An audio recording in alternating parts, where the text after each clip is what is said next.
Hey guys, so welcome to my channel. Today we'll be making a emulsifying body butter, which is basically a no melt body butter because most body butters that are natural without any emollients and water are typically melt in the sun or any humidity. So I'm going to be using xanthan gum, glycerin, and distilled water for the water base or the water phase. So I like to combine the glycerin and the xanthan before I apply it into the water, just to make sure that it has no clumps. It's nice and mixed, as you can see. And I can use, or you can use anything. I'm using this little sterile equipment. And I really like how this body butter came out. Typically when you're doing a no melt body butter, you're doing it because you don't want it super greasy. You want it more like a lotion cream, but at the same time you still want that thick body butter feel, and you still want to feel that moisture that comes from having a natural body butter. You just don't want it to melt, really.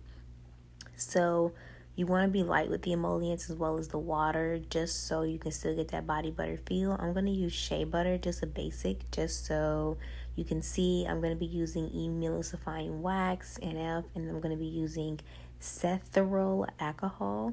I'm going to put the ingredients in the description below and you guys can make it yourself.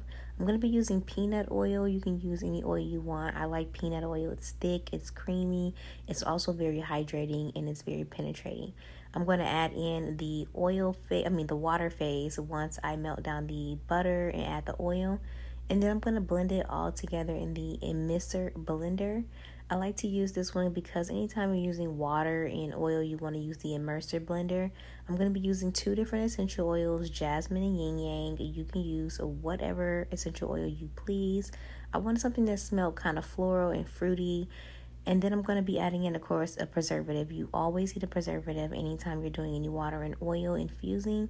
And then we're going to go in with vitamin E oil for antioxidant to keep the oils and butters nice and really clean for your skin. Take away all the antibacterial or any kind of mold that can accumulate inside of body butter. Now, don't forget to check out my website. It's Noir Aesthetics, www.noir-aesthetics.com. This is where you can purchase my body butters and my face oils. Look how whipped this is. It's still thick like a body butter, but you can see that it's creamy, and I'm really liking the texture. It's just super soft and gliding. I'm gonna just fill it up. I didn't have a full 8 ounce, so this ingredient is not an 8 ounce container. It's probably more so a 4 to 6 ounce. But don't forget to check out my website. And then I wanted to show you guys really quickly how it looks when you put it on. And you see it's still a thick butter base, so it's nice to rub in, but you also see it's not greasy. And I can tell you it gave me a 12-hour hydration. I definitely recommend trying this recipe at home for yourself or purchasing it.